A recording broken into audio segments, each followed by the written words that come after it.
अस्सलाम वालेकुम नाजरीन। इस एपिसोड के आगाज में हम देखते हैं बालन शमसा से कहता है तुम्हें यहाँ से निकलना होगा, मगर शमसा गुस्से के साथ चातिलोन की जानब देख रही होती है और फिर चातिलोन कहता है असल शादी तो अब शुरू हो रही है। वजीर सलाहुद्दीन के सिपाही और कारातेगन मुसलसल काफरों को जहन्नम वासिल कर रहे होते हैं। शादी की तकरीब खून की होली में बदल चुकी होती है और फिर जाते हुए बालन एक बार फिर शमसा से कहता है चलो शमसा चलो, मगर शमसा के न जाने पर वो सबीला को लेकर चला जाता है और फिर चातिलोन मेला से कहता है मेरी कौंत मोहतात रहना और अपनी हिफाजत करो। ये कहते साथ ही वो लड़ने के लिए आगे बढ़ जाता है। यह सारा मंजर देखते हुए राकीफ गुस्सा से कहता है गारत हो, जबकि विलियम इमारलेक से कहता है बादशाह हमें आपको यहाँ से निकालना होगा। ये कहते साथ ही वो इमारलेक को लेकर वहाँ से पीछे हट जाता है। उर्फा भी एक साथ कई काफिरों को काट रहा होता है। इब्राहिम की तलवार भी अबू ताब के साथ घूम रही होती है, मगर लड़ते लड़ते उसकी टांग जख्मी हो जाती है। वह जमीन पर बैठते हुए भी एक को मौत के घाट उतार देता है। अदरीस भी लड़ाई में भर चढ़ कर लड़ रहा होता है और फिर लड़ गए राकीफ के पास आकर कहता है मेरा ताकुब करो, मैं तुम्हें यहाँ से निकलने का रास्ता दिखाऊंगा। तो राकीफ कहता है मेरी बेटी। तो लड़गाय कहता है फिक्र ना करो, मैं तुम्हारी बेटी को तुम्हारे बाद भेज दूंगा। ये कहते साथ ही वो राकीफ को लेकर चला जाता है। एक एक करके सब रहनुमा भाग जाते हैं और सिपाही मरते ही चले जाते हैं। राकीफ को वहां से भागता हुआ देखकर करातेगन कहता है चूहा जाल में दाखिल हो गया है, जबकि चातिलोन मुसलसल कत्लेआम कर रहा होता है, जबकि शमसा मुसलसल गुस्से के साथ उसे देख रही होती है और खंजर निकाल कर उसकी जानब बढ़ती है। मैला ये सारा मंजर देखकर पहले तो चातिलोन को आवाज देने लगती है, मगर फिर रुक जाती है और शमसा अपना खंजर चातिलोन की पीठ में गाड़ देती है। वैशी चातिलोन पलटते हुए कहता है हिम्मत तो देखो, अच्छा तो तुम इसलिए आई हो। शमसा जब एक और हमला करती है तो चातिलोन उसे दबोच लेता है और कहता है मेरे पास सलाहुद्दीन के लिए एक शानदार तोहफा होगा। वो उसे मारने ही लगता है कि एथरस वहां पहुंच आते हैं। एथरस चातिलोन पर हमलावर होते हैं, जबकि करातेगन शमसा को पीछे कर देता है और साथ में हमला करने वालों को भी काट रहा होता है। एथरस और चातिलोन के दरमियान जबरदस्त मुकाबला जारी होता है। चातिलोन कहता है बड़े आदमी खुश आमदीद। तो एथरस कहते हैं सुर्ख दाढ़ी वाले काफर, मैं तुम्हारी जान लेने आया हूँ। यह कहते साथ ही उसे टक्कर मार कर पीछे धकेल देते हैं। चातिलोन का पूरा सर घूम जाता है और वो लड़खड़ाते हुए कहता है ये बात यहाँ खत्म नहीं होगी और फिर सिपाही एथरस पर हमलावर हो जाते हैं और कमांडर चातिलोन को लेकर चला जाता है। मैला भी चातिलोन को सहारा देते हुए निकल जाती है। दूसरी जानब शाम में यारोकी सुल्तान से कहता है मेरे सुल्तान, मुझे सलाहुद्दीन का मकाम मिल गया है, अगर आप इजाजत दें तो मैं उसे ले आता हूँ। मगर सुल्तान खड़े होते हुए कहते हैं अब से ये काम मेरा है, सिर्फ मेरा। दूसरी जानब हम देखते हैं कि राकीफ भाग रहा होता है कि एकदम वहां से निकलते साथ ही बोरो की तलवार उसकी गर्दन पर आ जाती है और वो कहता है खुश आमदीद ताजर राकीफ।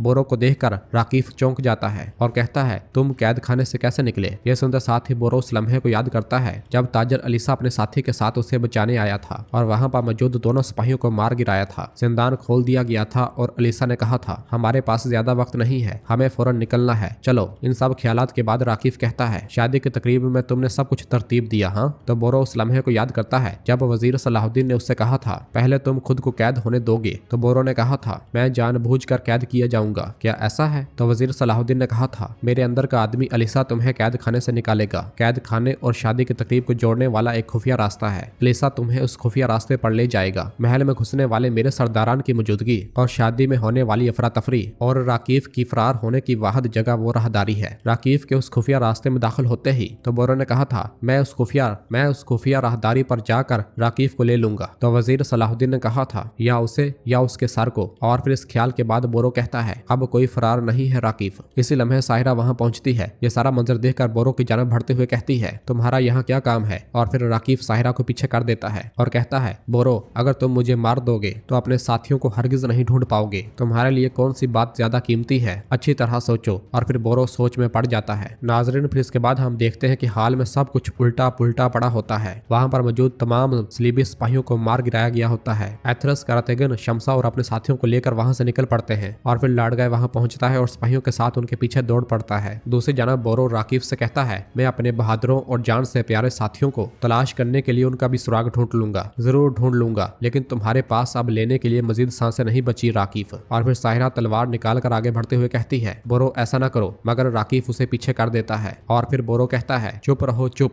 इस हकीर शख्स के लिए अपनी जान मत गंवाओ। दूसरी जानब हम देखते हैं कि वजीर सलाहुद्दीन के साथी मुख्तलिफ धड़ों में भाग रहे होते हैं, मतलब मुख्तलिफ ग्रोहों में। दूसरी जानब अलीसा अपने साथी के साथ एक मकाम पर खड़ा उनका इंतजार कर रहा होता है और कहता है अंदर से आने वाली आवाजें बता रही हैं कि क़यामत बर्पा हो गई है। इसी लम्हे अलबेस, बाइबोरा और एक और साथी के साथ वहां पर पहुंचता है, जबकि कारातेगन भी शमसा और लतीफ के साथ मुसलसल भाग रहा होता है और वो भी उन तक पहुंच जाते हैं। और फिर कारातेगन पूछता है घोड़े कहाँ हैं, घोड़े कहाँ हैं? तो अलीसा कहता है वहां सामने है, बाकियों को भी आने दो। जबकि अंदर हम देखते हैं कि एथरस, उर्फा और अदरीस जख्मी इब्राहिम को लेकर आगे बढ़ रहे होते हैं। तकलीफ में इब्राहिम उनसे कहता है तुम लोग जाओ, मुझे छोड़ दो। तो उर्फा कहता है इब्राहिम पहले क्या हमने कभी किसी को पीछे छोड़ा है? हम यहाँ से एक साथ निकलेंगे। अंदर दाखिल होते साथ ही सबसे पीछे मौजूद उर्फा दरवाजा बंद कर देता है और वहाँ से भाग जाता है। लाड़गाय भी अपने सिपाहियों के साथ सरपट भागता हुआ वहाँ तक पहुँचता है और अपने सिपाहियों से कहता है तोड़ दो ये दरवाजा। ये सुनकर साथ ही सिपाही दरवाजा तोड़ने लग जाते हैं। जबकि दूसरी जानब हम देखते हैं कि साहिरा बोरो से कहती है बोरो ऐसा ना करो, ये मेरे बाबा हैं। ये सुनकर बोरो चौंक जाता है और हैरानगी से कहता है तुम्हारे बाबा? तो बोरो की तलवार ढीली पड़ जाती है और साहिरा रोते हुए कहती है हाँ मेरे बाबा, हम तुम्हें बता देंगे कि तुम्हारे दोस्त कहाँ हैं, बराए करम ऐसा मत करो। जबकि उधर दरवाजे पर सब लोग इंतजार कर रहे होते हैं और फिर कार्तिगन कहता है वो बहुत देर कर रहे हैं, अभी तक नहीं आए। शमसा खातून आप तो थोड़ा पीछे हटे। ये सुनते साथ ही शमसा बहुत पीछे जाकर खड़ी हो जाती है और फिर कार्तिगन बाइबोरा से कहता है कुछ तो हुआ है, लगता है हम सब मुसीबत में पड़ जाएंगे। जबकि अंदर बाज़ंतीनी मुसलसल दरवाजा तोड़ रहे होते हैं। जबकि उधर एथरस और बाकी सब अपने साथियों तक जा पहुंचते हैं। जबकि पीछे दरवाजा तोड़ दिया जाता है और सलीबी सिपाही उनके पीछे भाग पड़ते हैं। सबसे पीछे मौजूद उर्फा निकलने ही वाला होता है कि सलीबी सिपाही दूसरी जानब से एक पहिया घुमा देते हैं जिससे आखिरी दरवाजा बंद हो जाता है। बाकी सब के सब बाहर होते हैं लेकिन उर्फा अंदर फंस जाता है। यह देखकर सब लोग परेशान हो जाते हैं और दरवाजे के साथ जोर आजमाई शुरू कर देते हैं, मगर उनकी सब कोशिशें बेसूद दिखाई देती हैं क्योंकि दरवाजा खुलना तो बहुत दूर की बात, वो तो हिलता तक नहीं है। और फिर उर्फा उनसे कहता है ये नहीं खुल रहा, वो आ रहे हैं, तुम लोगों को जाना होगा। और फिर बाइबोरा भी कहता है चलो हमें निकलना होगा, हमारे पास वक्त नहीं है। मगर एथरस कहते हैं नहीं मैं नहीं जाऊंगा। लतीफ भी चिल्लाते हुए कहता है चलो चलो जल्दी करो। मगर एथरस, कार्तिगन और दीगर साथी मुसलसल दरवाजा खोलने की भरपूर कोशिश कर रहे होते हैं। और फिर अलीसा का सिपाही भी उस पर जोर बढ़ाते हुए कहता है चलो जल्दी करो, इनसे कहो जल्दी करो। और फिर उर्फा एथरस से कहता है ये सब के सब तुम्हारी अमानत में है, चलो जाओ। मगर इसी लम्हे सलीबी सिपाही उर्फा तक आ पहुंचते हैं। ये देखकर कार्तिगन चिल्लाते हुए कहता है ओ बगैर तो। और फिर एथरस उर्फा से कहते हैं मैं तुम्हें बचा लूंगा। उर्फा अकेला ही उनसे लड़ने शुरू कर देता है मगर सलीबी सिपाही उस पर हावी दिखाई दे रहे होते हैं और फिर एक सलीबी सिपाही का वार उर्फा को जख्मी कर देता है। ये देखकर बाहर मौजूद सब के सब बहुत ज्यादा परेशान हो जाते हैं और बहुत चिल्लाते हैं और फिर एक सलीबी सिपाही उर्फा को जमीन पर गिरा देता है। ये देखकर सब उर्फा उर्फा पुकारते हैं। उर्फा अपनी तलवार के सहारे उठते हुए अपने साथियों को देखता है। इसी लम्हे लाड़गाय भी वहां पर आ जाता है और फिर एक सलीबी सिपाही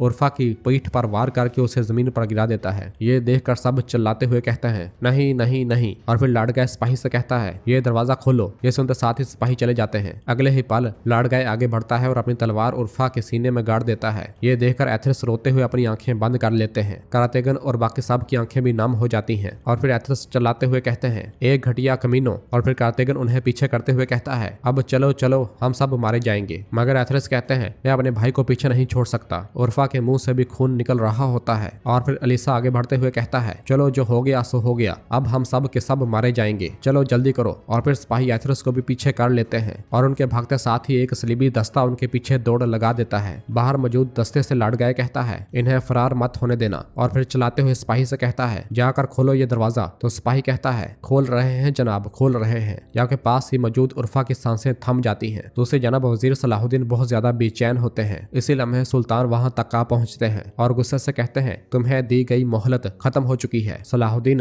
राकीफ और बोरो कहाँ हैं? मैंने तुमसे कहा था कि मैं वो फरमान तुम्हारे सर के साथ पूरा करूंगा। यह सुनते साथ ही वजीर सलाहुद्दीन वो फरमान सुल्तान को दे देते हैं और कहते हैं आपके रास्ते पर मेरा सर कुर्बान मेरे सुल्तान। सुल्तान भी उनसे फरमान लेकर मुट्ठी बंद कर लेते हैं। वजीर सलाहुद्दीन का सर सुल्तान के सामने झुका होता है।